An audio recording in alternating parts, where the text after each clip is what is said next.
오늘 우리에게 주시는 하나님의 말씀은 고린도전서 15장 1절에서 19절까지 말씀입니다. 이 계시의 말씀을 통해서 하나님의 음성 들으시기를 바랍니다.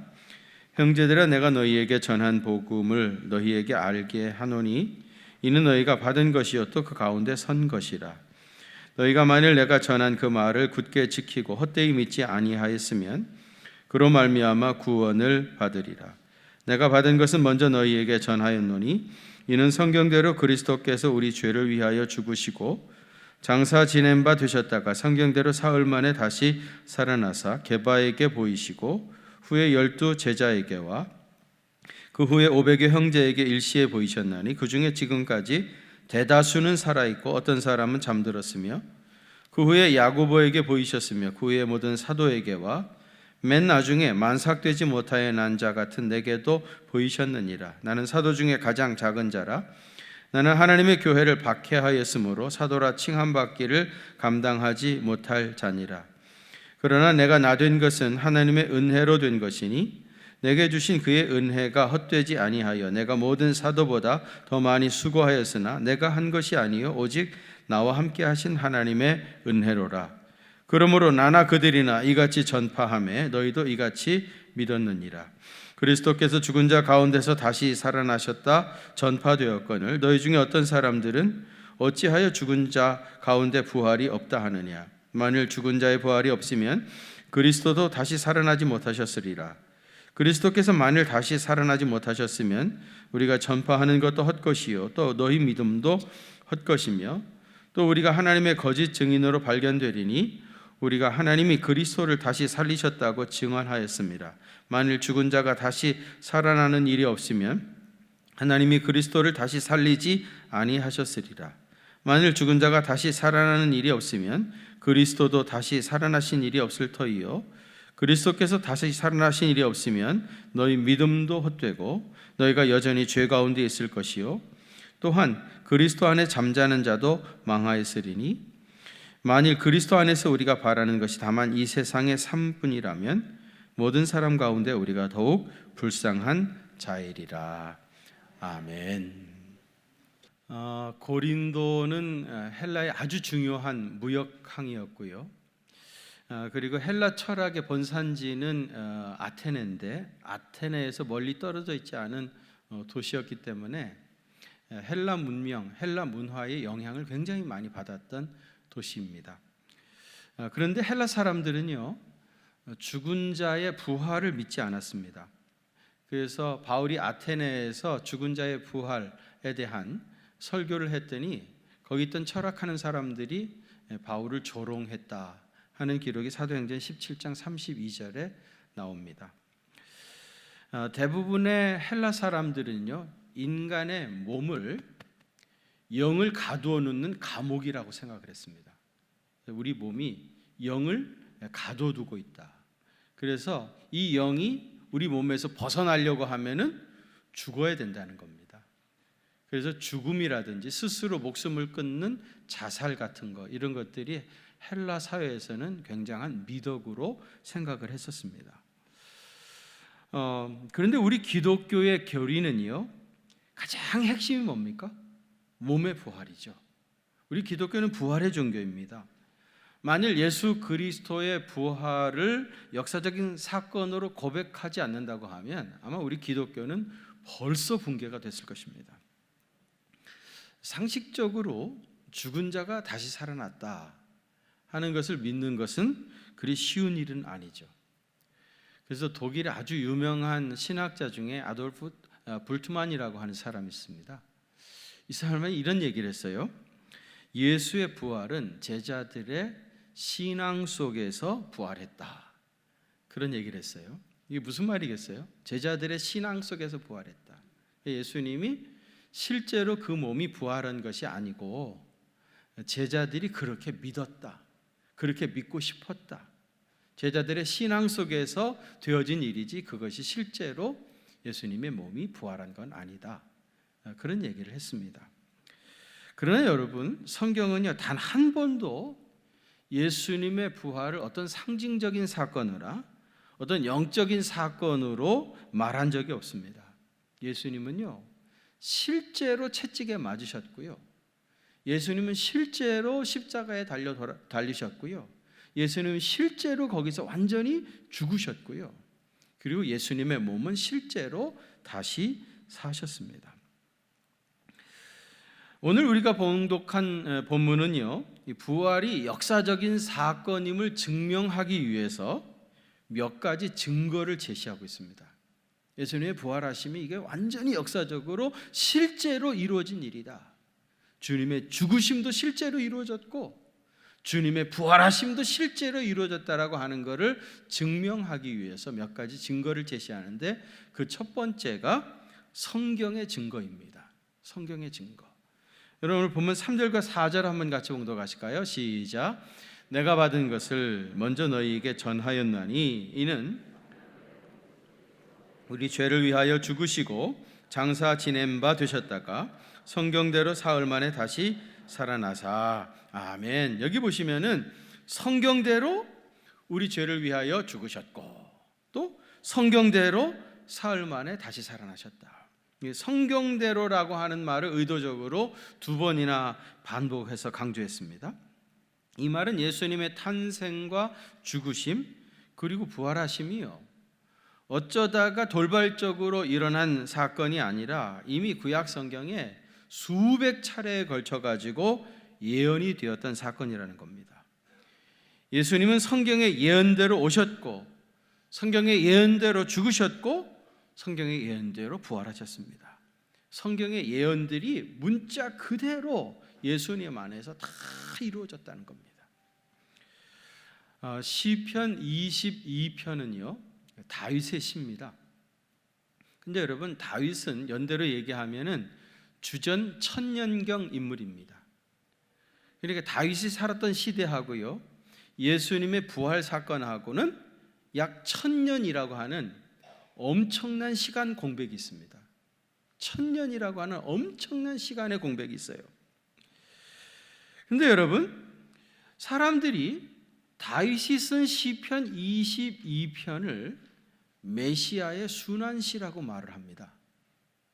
왜 이런 이름이 붙여져 있는가 하면은요, 시편 22편을 천천히 읽어보면은요, 마치 다윗이 예수님의 십자가 밑에서 예수님이 고난당하신 모습을 그냥 다 현장에서 보고 거기서 쓴 시 같은 그런 착각이 들 정도입니다. 아까 말씀드린 대로 실제로는 다윗하고 예수님은 1000년이라고 하는 엄청난 시간적 공백이 있는데, 시편 21편을 실제 읽어보면은 꼭 예수님의 십자가 사건을 다 보고 경험하고 그 자리에서 이 시를 쓴 것 같은 착각이 일어날 정도로 그렇게 메시아의 고난 당하는 것을 예언하고 있다는 겁니다. 실제로 한번 보시면은요, 시편 22편 7절과 8절에 이렇게 되어 있어요.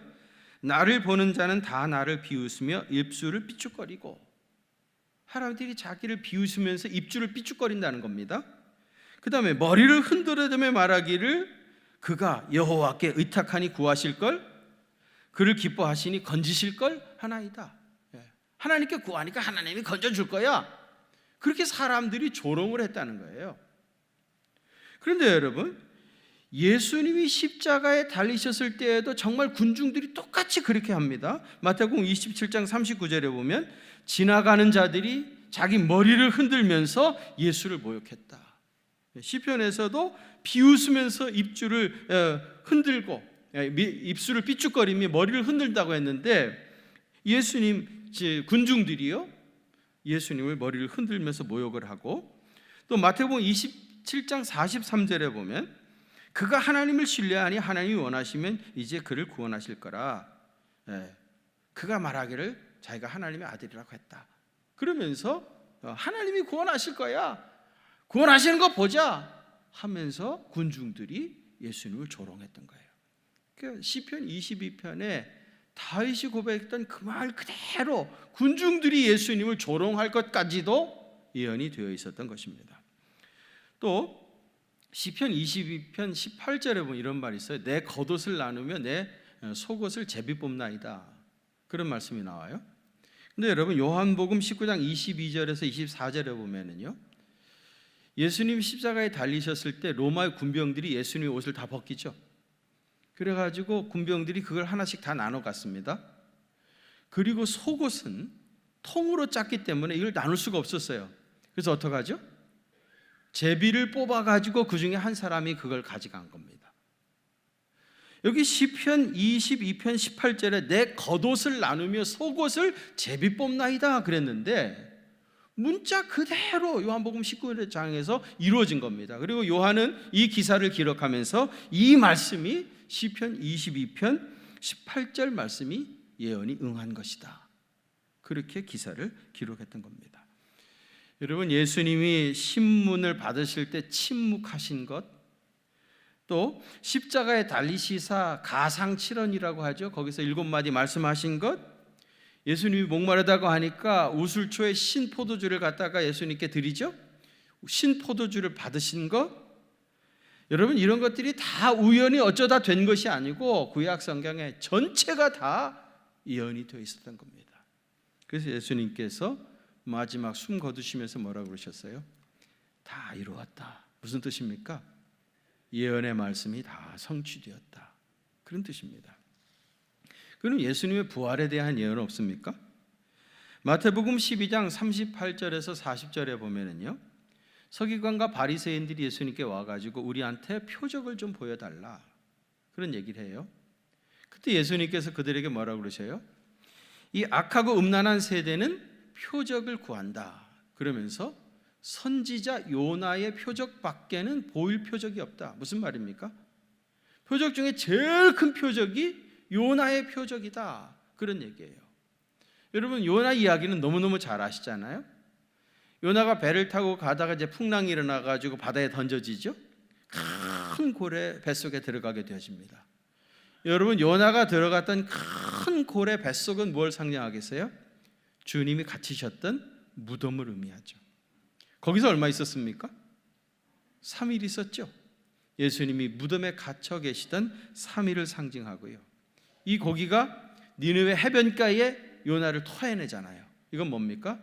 주님의 부활하심을 상징하는 사건입니다. 이것뿐만 아니라 예수님이 직접 제자들에게 십자가의 죽으심과 3일 만에 다시 살아날 것에 대해서 예언하신 부분이 있어요. 누가복음 24장 7절입니다. 우리 한번 같이 봉독하시죠. 시작. 이르시기를 인자가 죄인의 손에 넘겨져 다시 살아나리라 하리라 하셨느니라. 아멘. 예수님이 제자들에게 인자가 죄인들의 손에 넘겨져 가지고 십자가에 못 박히고 그리고 제 3일에 다시 살아난다, 그렇게 제자들에게 3일 만에 다시 부활하실 것을 말씀을 하신 겁니다. 제자들에게 말씀하셨던 이 이야기가요, 사람들에게 소문이 난 거예요. 이 소문이 어디까지 들어갔냐면 바리새인들의 귀에까지 들어갔습니다. 그래서 예수님을 십자가에 처형하고 나서 무덤에 모셨는데 바리새인들이 급히 로마 총독 빌라도를 찾아갑니다. 찾아가서 뭐라고 그러냐면 예수님이 살아계실 때 그의 제자들에게 내가 3일 만에 부활하리라, 그렇게 말씀하셨다는 것을 우리가 들었는데 두 가지 가능성이 있어요. 첫 번째는 실제로 부활할 수도 있잖아요.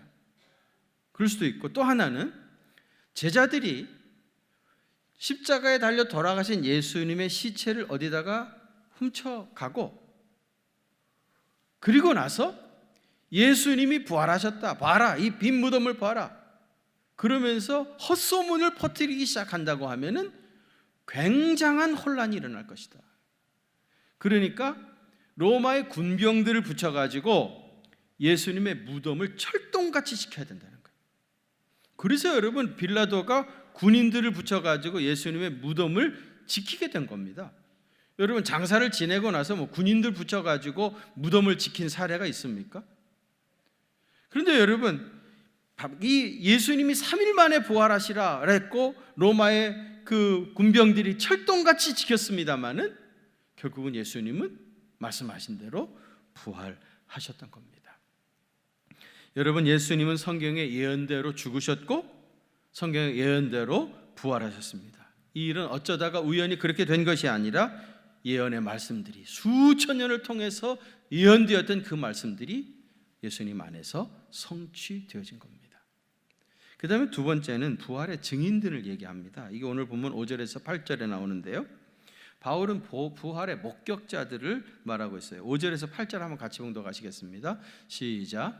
게바에게 보이시고 후에 12 제자에게와 그 후에 500여 형제에게 일시에 보이셨나니 그 중에 지금까지 대다수는 살아있고 어떤 사람은 잠들었으며 모든 사도에게와 맨 나중에 만삭되지 못하여 난 자 같은 내게도 보이셨느니라. 아멘. 예수님의 부활하심은요, 뭐 한두 사람의 신비 체험이 아닌 거예요. 개인적인 무슨 그런 체험이 아니고 이건 완전히 공개적인 사건이었습니다. 특별히 예수님의 부활을 목격한 사람들이요, 철없는 어린 아이라든지 무슨 광신자들 몇 사람이 부활하셨다고 주장해야 되는 것이 아니고 당대 최고의 권위를 인정받고 있었던 제자들이 다 일의 목격자라고 말을 합니다. 특별히 여기 오늘 본문에서 이름을 거명한 사람이 세 사람입니다. 그 첫 번째는 게바입니다. 게바가 베드로죠. 베드로는 어떤 사람입니까? 예수님의 수제자였습니다마는 예수님이 붙잡히시고 신문을 당하실 때에 계집종 앞에서 나는 예수를 모른다고 부인했던 사람입니다. 치명적인 실수를 한 사람이죠. 그런데 부활하신 예수님께서 게바에게 보이셨다는 거예요. 신약 성경에 보면요, 부활하신 주님이 베드로에게 나타나셨다는 말씀을 여러 번 강조를 해요. 예를 들면 마가복음 16장 7절에 보면 가서 그의 제자들과 베드로에게 이르기를, 제자들 가운데 특별히 베드로의 이름을 똑 지명해가지고 이르기를, 예수께서 너희보다 먼저 갈릴리로 가시나니 전에 너희에게 말씀하신 대로 너희가 거기서 배우리라 하라. 베드로를 콕 집어가지고 꼭 이 말을 전하라, 그런 얘기를 했고요. 누가복음 24장 34절에도 보면 주께서 과연 살아나시고 누구에게? 시몬 베드로에게 보이셨다 하는지라. 베드로에게 부활하신 주님이 나타나셨다는 것을 의도적으로 강조를 하고 있는데요, 여러분, 베드로 입장에서는요, 자기가 너무 치명적인 실수를 했기 때문에 예수님의 부활하심이 그리 반가운 소식은 분명히 아니었을 겁니다. 베드로는 어차피 자기가 그렇게 큰 잘못을 했으니까 예수님 돌아가신 것으로 그냥 그대로 끝났으면, 그대로 묻고 지나갔으면 좋겠다, 그런 생각을 했었을 겁니다. 그런데 베드로에게 부활하신 주님이 나타나신 거예요. 자기가 원했던 것도 아니고 기대했던 것도 아닌데 그 부활하신 주님을 베드로는 만나게 된 겁니다. 또 두 번째 사람은 야고보입니다. 야고보는요, 예수님의 친동생이에요. 요셉과 마리아에게 이제 예수님이 제일 먼저 동정 가운데 탄생하죠. 그 뒤에 이제 형제들, 요셉과 마리아 사이에서 이제 형제들이 태어나는데 그 제일 큰 형제가 야고보입니다. 그런데 마가복음 3장 21절에 보면은요, 예수의 친족들이 듣고 그를 붙들러 나오니 이는 그가 미쳤다 하밀러라.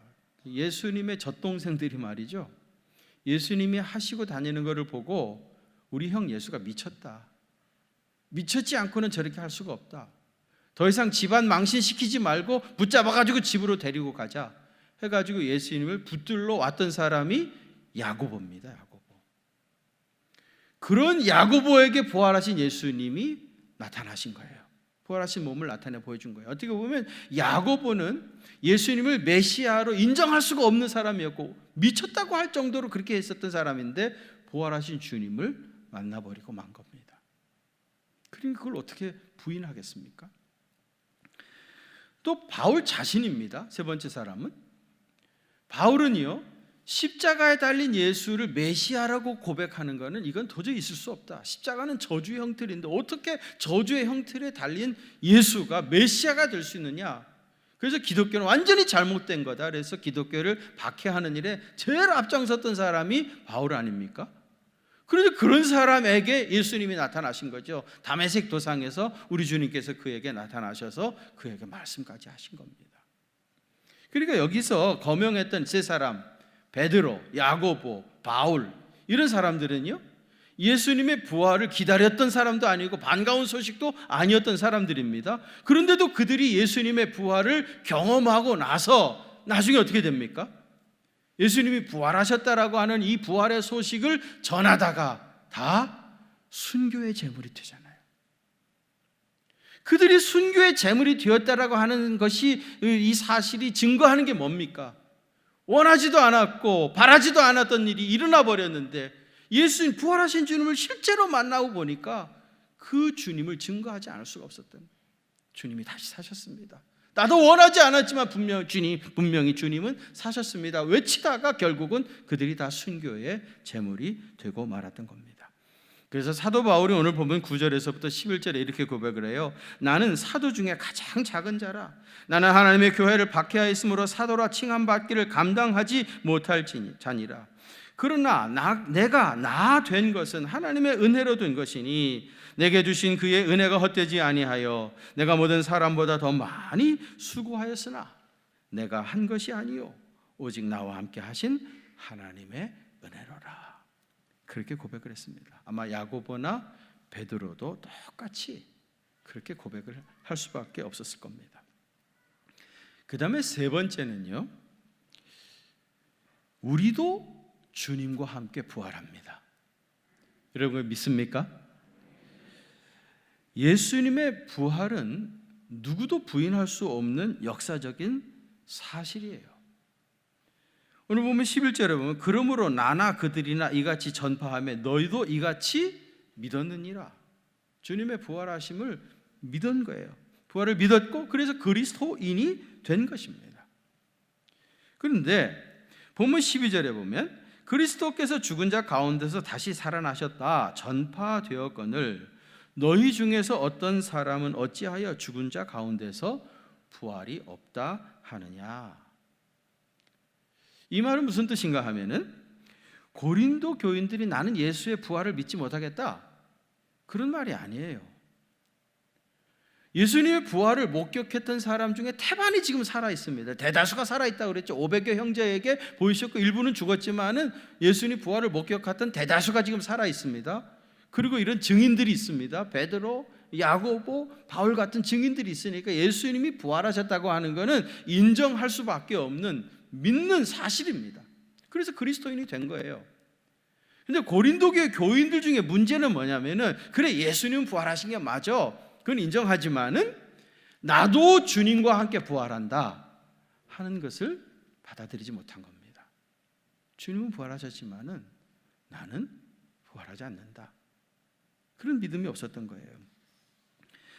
여러분, 예수님이 부활하셨다는 것이 분명한 사실이라면 예수를 믿는 여러분들도 주님과 함께 부활합니다.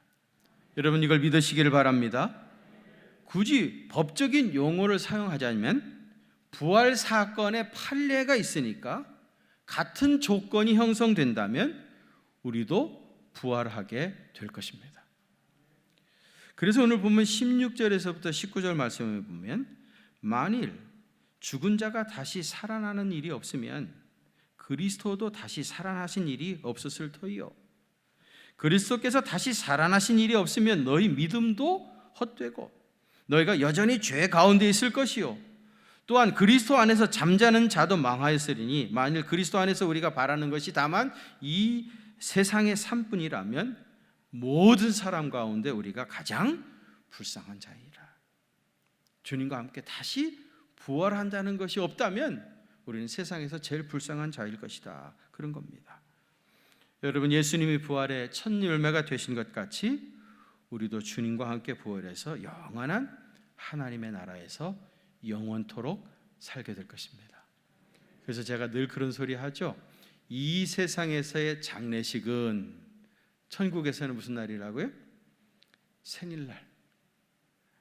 우리는 여기서 장례식을 지내지만은 그 영혼은 천국에서 생일날, 생일잔치를 하게 되잖아요. 이곳의 장례식이 곧 천국에서의 우리의 생일날입니다. 제가 지난주에도 스페인의 땅끝 마을 피니시 테라에 대한 얘기를 말씀을 드렸는데요. 지도에서 지중해를 얼핏 보면은요, 거대한 호수같이 생겨 있어요. 사실은 호수가 아니죠. 분명히 바다죠. 왜 호수 같아 보이냐면은 이 지중해 서쪽 끝에 말이죠, 지브랄탈이라고 하는 해협이 있습니다. 이 해협을 이제 통과하면은 대서양으로 빠져나가게 되죠. 이 지브랄탈 해협의 북쪽은 스페인이고요, 남쪽은 아프리카의 모로코입니다. 아주 작은 해협을 이렇게 통과해서 지중해로 나가게 되어지는데, 이 해협을 빠져나가 가지고 지중해로 탁 들어가게 되어지면 그때부터는 망망대해의 지중해가 나오는 거예요. 그래서 옛날 유럽 사람들은 이 지브랄탈 해협도 땅끝이다, 그렇게 생각했어요. 그래서 지브랄탈 해협의 어느 비치에다가 편마 하나를 세워놨다고 그래요. 네어 브루스 울트라. 그 너머에 아무것도 없다. 이 너머에는 아무것도 없다. 네어 브루스 울트라라고 편말을 써놓은 거예요. 땅끝이란 말이죠. 당시의 사람들은 지구가 둥글다는 걸 몰랐잖아요. 그래서 배 타고 한참 가다 보면 어느 순간에 낭떠러지가 나와가지고 떨어져 죽는다고 생각한 겁니다. 겁이 나가지고 멀리 나가지 못했어요. 고기를 잡이를 해도 연안가에서 고기를 잡았고, 배 타고 이동해도 멀리 나가지 못했던 겁니다. 그러다가 1492년에 놀라운 사건이 발생했죠. 뭡니까? 콜럼버스가 이 지구의 끝을 용감하게 넘어갔다가 다시 돌아온 겁니다. 돌아와가지고 뭐라고 말해요? 가보니까 신대륙이 있더라. 이 너머에 아무것도 없다고 그랬는데, 네오브루스 울트라라고 했는데 가보니까 아무것도 없는 게 아니라 신대륙이 있더라. 신대륙이, 어마어마한 땅이 있더라. 그래서 콜럼버스가 돌아와가지고 저 너머에 신대륙이 있다라고 하는 것이 밝혀지면서 이 팻말을 바꿨다고 그래요. 앞에 노라고 하는 말을 띄어내본 겁니다. 블루스 울트라. 무슨 말입니까? 저 너머에 엄청난 것이 있다. 엄청난 것이 있다. 여러분, 만일 세상 사람들처럼 죽으면 끝이다, 아무것도 없다, 만약에 그렇게 생각한다고 하면은 네어 브루스 울트라라고 생각했던 중세의 세계관에서 아직도 벗어나지 못한 겁니다. 저놈에는 브루스 울트라, 엄청난 새로운 땅이 있다, 엄청난 세계가 있다. 이게 우리 기독교인들의 세계관입니다. 우리는 죽으면 부활하신 주님과 함께 영원한 하나님의 나라에서 영원토록 살게 될 것입니다. 그곳에는 신령한 기쁨이 있습니다. 그곳에는 조금도 부족함이 없는 풍성함이 있습니다. 그곳에는 영원한 생명이 있습니다. 무엇보다도 제일 중요한 건 그곳에는 우리가 그토록 사랑했던 예수님이 계십니다. 그곳에서 우리 주님을 만나 배웠고 주님과 함께 영원토록 살 수 있는 곳이 하나님의 나라입니다. 우리 주님이 부활의 첫 열매가 되신 것처럼 우리도 주님과 함께 부활해서 영원한 하나님 나라에서 산다는 이 부활의 소망 가지고 오늘도 모든 어려움들을 이기시고 극복하시고 승리하는 주님의 귀한 종들 다 되시기를 주의 이름으로 축원합니다. 기도하겠습니다. 하나님 아버지, 우리가 거룩하신 하나님 성호하는 일을, 성호를 찬양하는 것을 그렇게 좋아했었습니다. 몇 달씩 매일같이 모여서 하나님을 찬양하고 연습하면서 주님이 주시는 그 놀라운 은혜들을 경험했습니다. 그런데 지금은 아무것도 어떻게 할 수가 없는 그런 시간들이 너무 오래 흘러가고 있습니다. 그동안 우리 성도님들 어디 계시는지, 또 어떻게 지내시는지, 어떻게 신앙생활을 하고 계시는지 확인할 수도 없는 그런 시대가 되어버렸습니다. 하나님, 절대로 우리 중에 한 사람도 믿음 잃어버리지 않도록 주여 도와주시고 오히려 주님의 몸 되신 교회를 향한 뜨거운 열정으로 새로워지게 하여 주시고, 그래서 속히 코로나19가 다 지나가서 다시 마음껏 우리가 이 한 자리에 모여서 주님을 예배하며 마음껏 주님을 찬양하며 주님을 높여드리는 성령의 뜨거운 역사들이 회복이 될 수 있도록 주님 도와 주시옵소서. 우리 교회 찬양이 넘쳐나게 하여 주시옵시고 매주일 구원받는 백성들의 수가 증거하게 하여 주시옵시사 부흥의 뜨거운 불길들이 다시 불타오를 수 있도록 성령님 역사해 주옵소서. 이제는 사망 권세에 이기시고 부활의 첫 열매가 되신 우리 주님 예수 그리스도의 그 크신 은혜와 하나님 우리 아버지의 무한하신 사랑하심과 일평생 우리와 함께 하시며 동행하시는 성령님의 위로하심과 교통하심이 우리 경기중앙교회 사랑하는 성도들과 또 저들의 가정과 그 생업의 현장들 위에 이제로부터 영원토록 함께 계시옵기를 간절히 축원하옵나이다. 아멘.